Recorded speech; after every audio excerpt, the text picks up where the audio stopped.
Welcome to Windows to the Wild. I'm Willem Lange. Today we take you into the dark.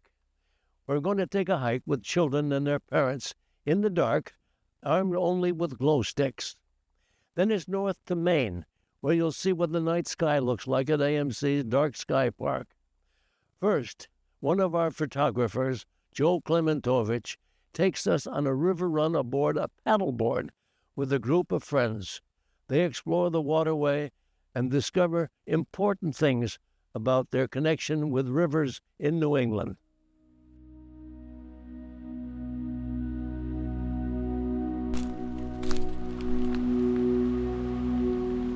"5 o'clock, first day.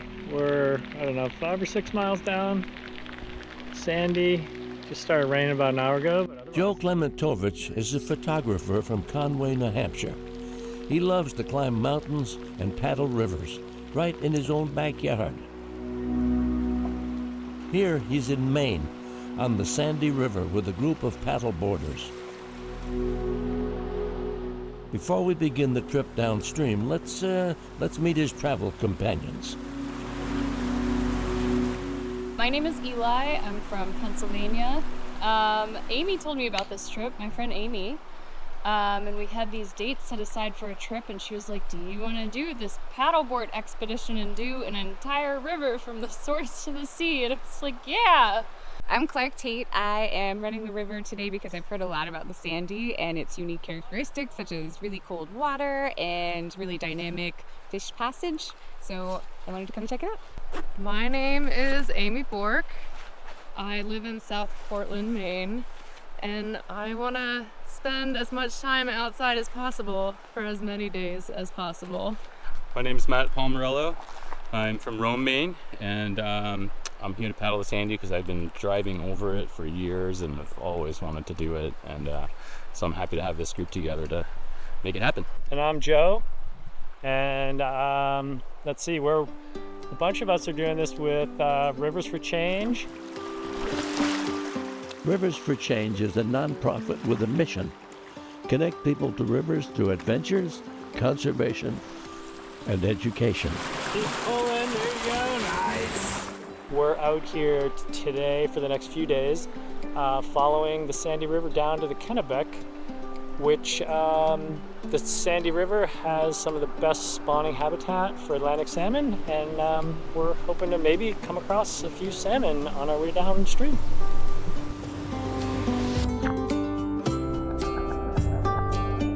The Sandy River's headwaters are just south of Rangeley, Maine. From there, the stream winds its way south for about 70 miles and joins the Kennebec River. Joe and his friends will spend the next few days on the river. Everything they need is strapped to their paddle boards. So paddling, for me,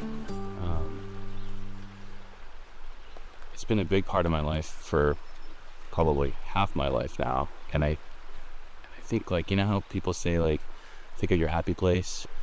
For me, that would be, sitting somewhere near the water, near a lake or a river or ocean. How many days have you been paddleboarding before you came here? Like an hour. I'm starting to learn what things I can go through on the board and that I can stand up on the board and I don't fall off. It's pretty stable.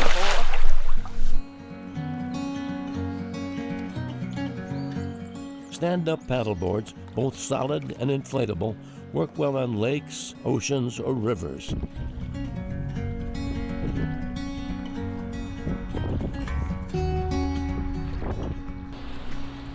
Inflatable boards are easy to transport, and they handle white water better than their solid counterparts.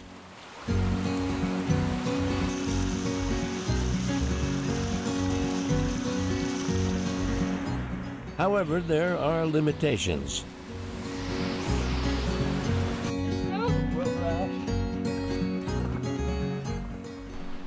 So we portaged around our first class 3. It's the first thing in the morning, our first first rapid this morning, so we've done a lot of portaging this morning, and now we're loading up and heading downstream.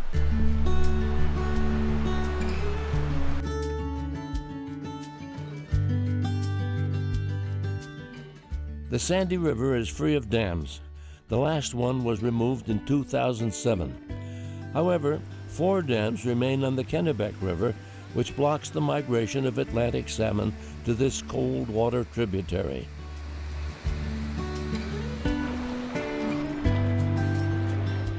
Despite the hurdles, there has been some success in getting the fish upstream. Salmon are a symbol, and they're an inspiring symbol creatively, drawing them. They're beautiful fish to draw, and they also represent the health of an ecosystem. If you have salmon in the water, you have hopefully a healthy ecosystem, but it gets complicated because are these salmon going from source to sea, or are they being carted up by people? Yeah. And in this case, if we see salmon up here, they would have been moved by truck around dams to get in here. This would be the end of the highest point the salmon could ever get to on the Sandy River.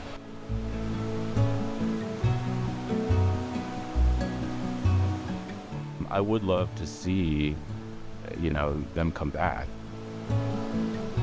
As a person that gets out in nature and enjoys getting outside, natural environment is quite important. And I've never physically seen a dam come down, but I think it would be an incredible thing if these rivers could start flowing free again.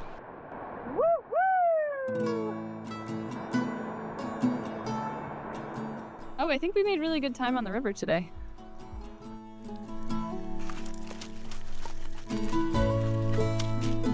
How's My dad has his It was good until you put that camera in my face.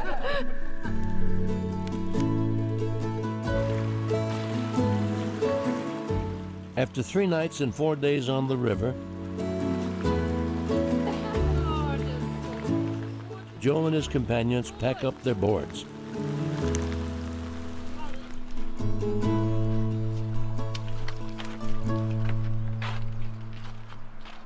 Final thoughts? Great few days on the river. Come back to the Sandy? I would definitely come back to the Sandy. I plan to. They'll leave the river without spotting any Atlantic salmon, but they'll take many experiences home with them. Made it. What an awesome adventure. I really love being outside because it allows me to be really in tune with my environment. I value being outside because it creates a shift in the way that I see the world. On this trip, I've really been enjoying tuning into the sounds that are out here. So the sound of the river, the sound of the birds in the trees, rain on the tent at night.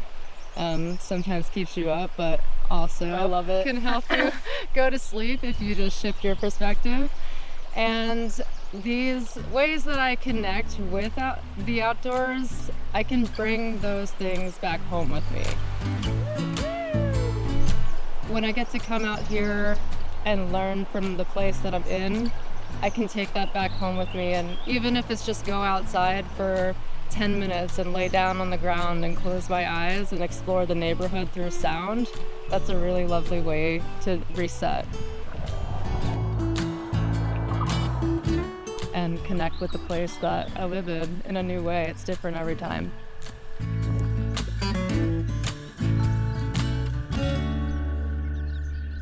The winter solstice is the shortest day of the year in the Northern Hemisphere. In Epping, New Hampshire, it's a time of celebration. That's when the folks at the Southeast Land Trust get families together and head outdoors in the dark.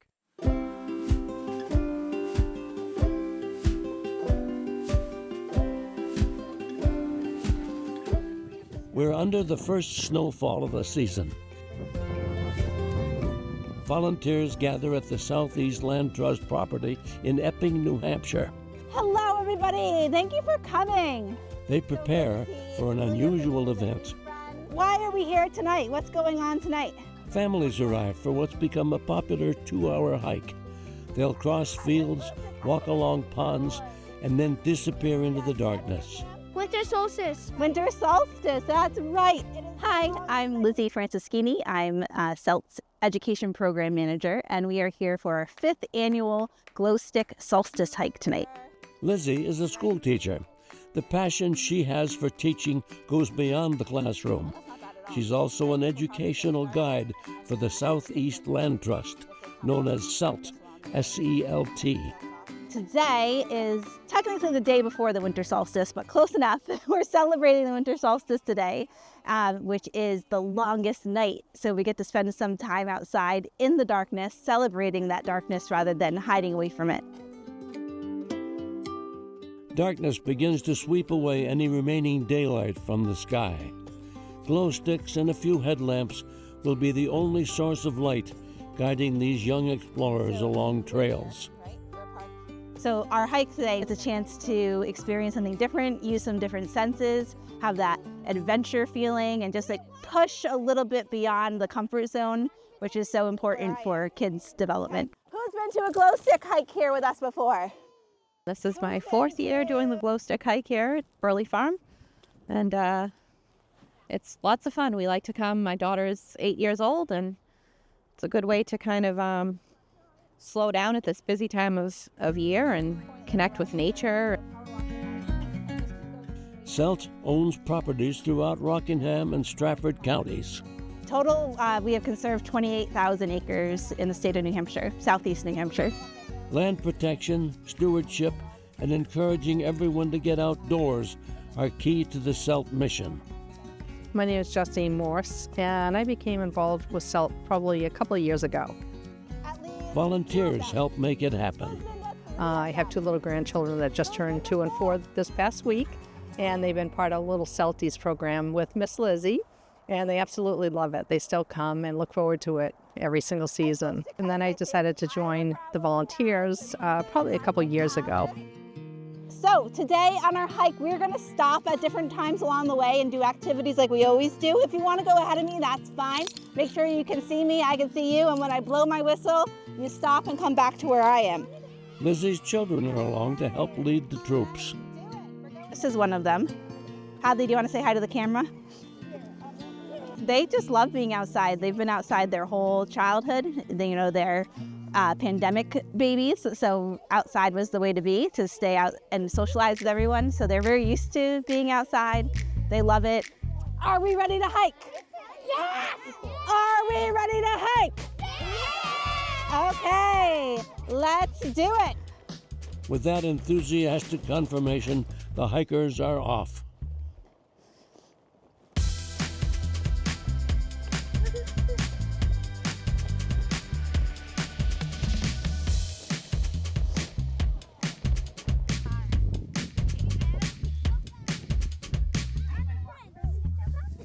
We are going to play a little game with a parachute and some glow balls.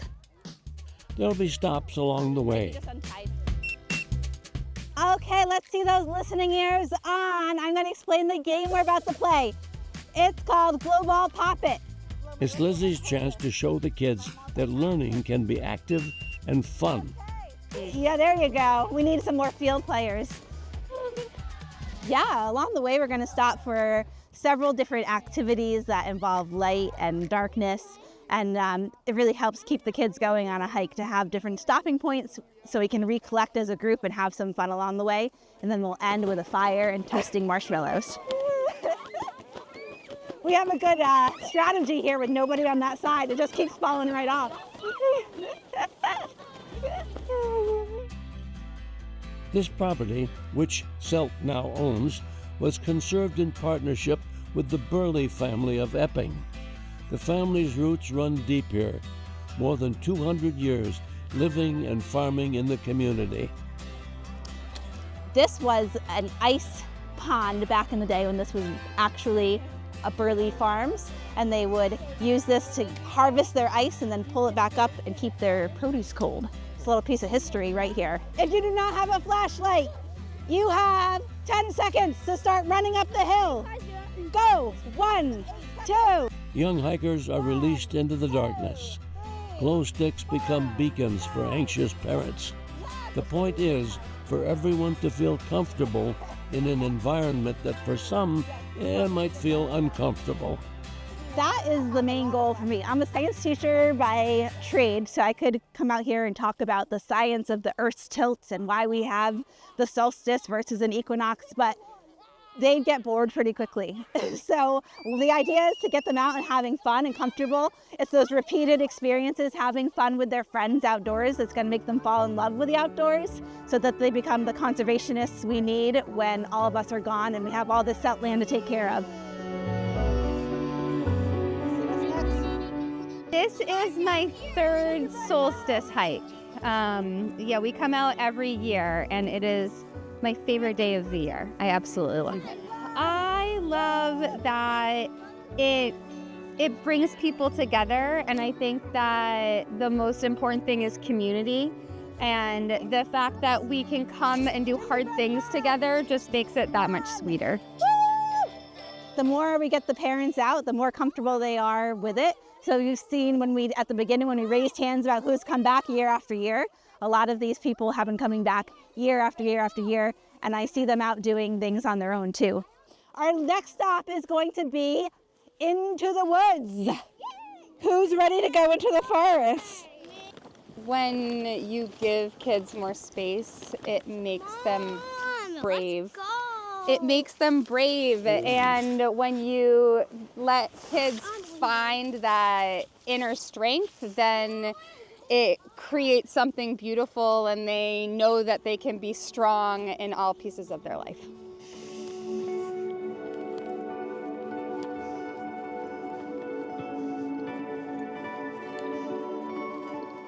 The evening hike winds down with the last stretch of darkness. Glow sticks give way to a campfire. I love it. It's making good memories, and I think it teaches the kids that they can still enjoy the outdoors, even in what other people consider to be bad weather. You can still find your fun and get outside and enjoy nature in all weathers. It's just nice because it's not something I'd probably do on my own every day on a snowy December day, but when there's a lot of other kids and families, it's nice to bring them together for an event like this. It was great, and I got my marshmallow cup and totally golden. You know, I like being outside with friends, whether it's daylight or not, and this is so cute to see all the kids out with their glow sticks and having fun with each other and enjoying the nature. Personally, I really like it. As long as you have like a small light, I think it's fine. In today's world of, all the technology and everything, they're outside and they're doing stuff and they're embracing, what New Hampshire has to offer. It is exciting. I love seeing everybody out here. It's good vibes, great energy. It's also a relief every time I run a program and everybody returns uninjured and happy. So it's been a long day. We started this morning at an elementary school running program and then came back to the office and got ready for this. So it's rewarding work, but it's also challenging work. So it's a mix of relief and happiness.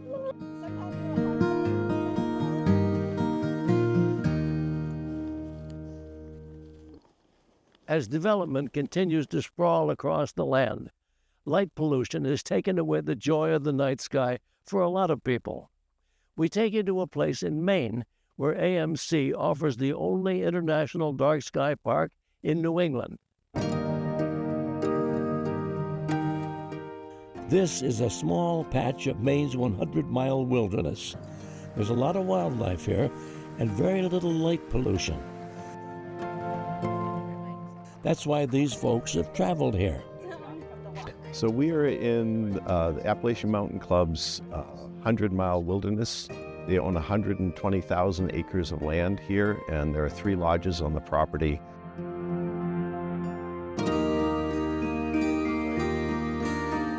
My name's John Meter. I am the owner and director of Northern Stars Planetarium. It's a portable planetarium. I travel to elementary and middle schools across the state of Maine, serving about 15,000 to 18,000 kids a year, teaching astronomy. My name is Sean Lotch. I'm the director of the Versant Power Astronomy Center and Jordan Planetarium at the University of Maine. We're a planetarium and a small observatory. We serve K-12 schools, the university, and the general public. John and Sean are at Little Lyford Lodge. They're here to help out at the Appalachian Mountain Club's See the Dark Festival. We're about 150 miles north of Portland, Maine. And if you go from Portland south down the east coast of the United States, if you were in space looking down at nighttime, it's all lit up because you've got, every 80 to 100 miles, you've got a pretty major city. And so there's lots of light pollution. When you come up north of Portland, it starts dropping off pretty quickly. You get north of Bangor and it just gets dark. And this really is the darkest spot east of the Mississippi River.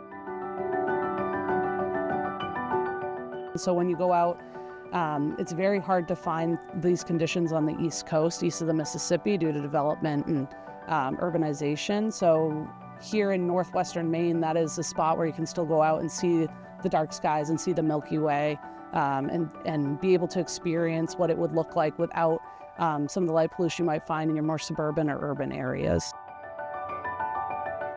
See the two stars, they're really close together. They go around each other. The Appalachian Mountain Club hosts a series of events where the dark sky shines.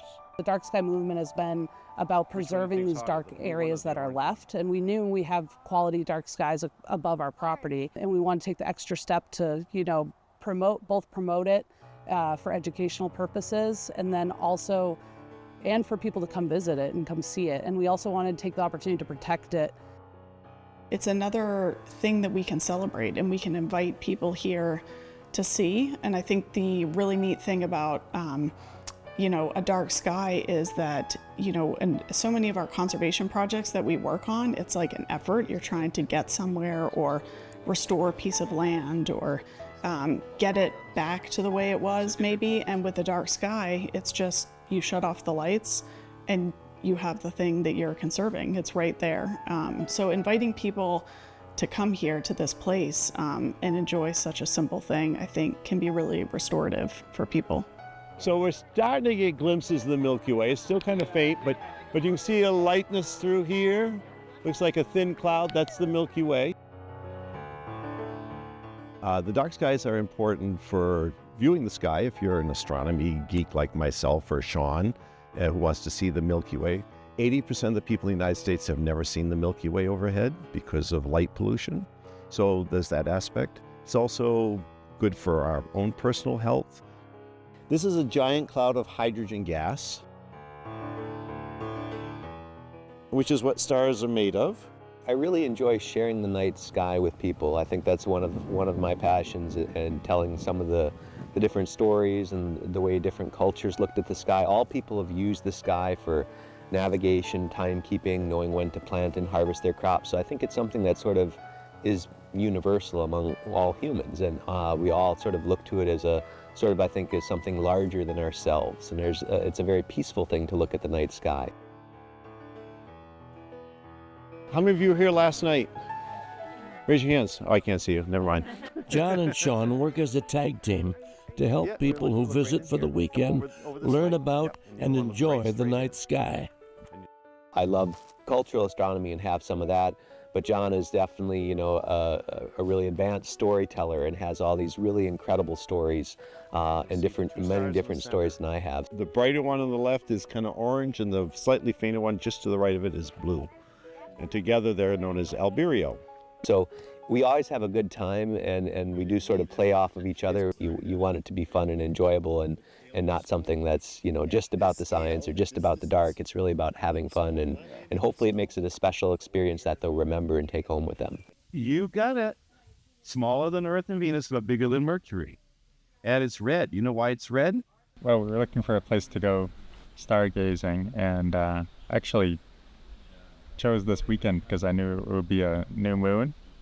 And then only after that, I realized that there was actually a festival at the AMC, so it was perfect. He's flying across the sky like you see a goose or something flying. This is a swan flying. Yesterday when we were looking at the telescopes, they showed me a lot more constellations that I thought were there. and it looked really cool because I've never really looked at the night sky and seen so many things there.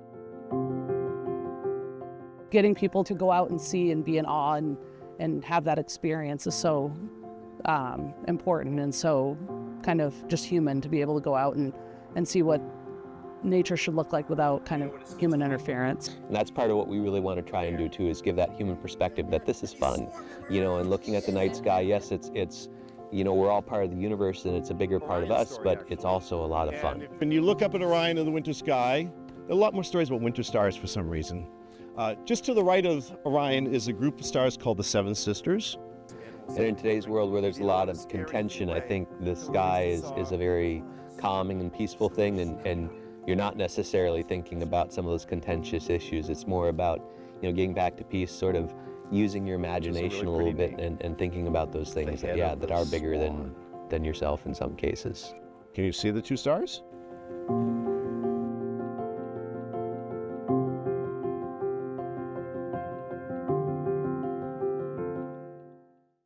Well, we've come to that place in the show that I've always liked least, when we have to say goodbye.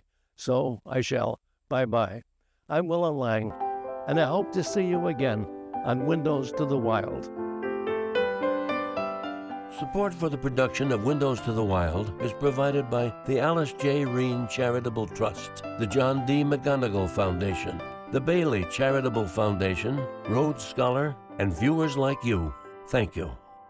Make a gift to the wild and support the Willem Lange Endowment Fund, established by a friend of New Hampshire PBS. To learn how you can keep environmental, nature, and outdoor programming possible for years to come, call our development team at 603-868-4467. Thank you.